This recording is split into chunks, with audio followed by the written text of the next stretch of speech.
Buenas tardes, profesor y compañero.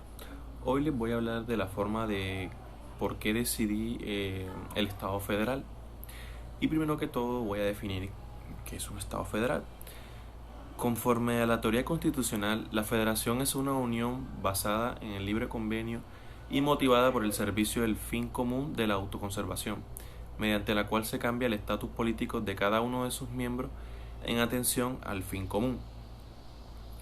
En tal sentido, un Estado federal puede ser definido como un conjunto de estados autónomos, independientes y soberanos que, por una determinada decisión, se unen creando un ente con personalidad jurídica, al cual ceden parte de su soberanía para el ejercicio de ciertas competencias.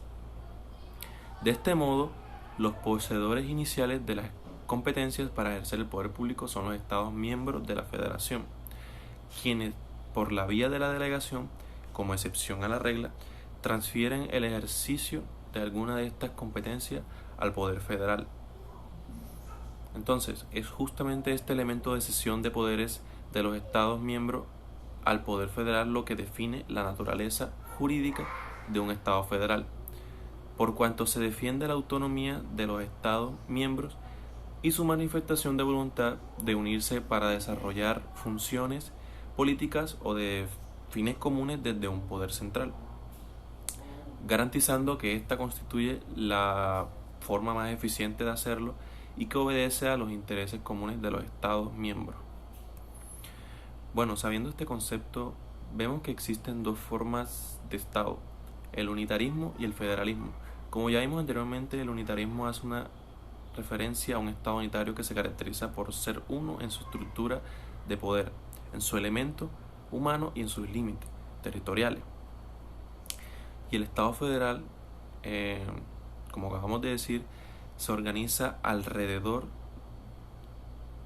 de baricentros decisorios políticos de diversas comunidades territoriales dotadas de autonomía legislativa y de una personalidad jurídica, diferente de la del poder político central.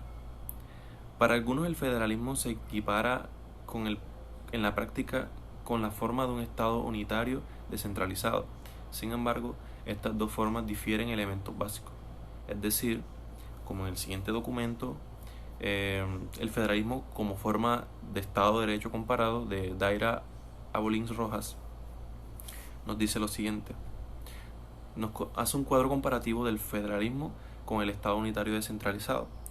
En el federalismo tenemos que es un modelo de organización política y no una mera técnica organizativa, un principio de ordenación pública de la estructura del Estado, mientras que en el Estado unitario descentralizado tenemos que es solo una forma de organización para la estructura escalonada de un Estado. Luego tenemos que en el federalismo las colectividades componentes del Estado obtienen de la Constitución sus competencias funcionales. En el Estado unitario descentralizado, el conjunto de su régimen deriva de la ley y de las colectividades locales que no tienen poder para introducir modificaciones.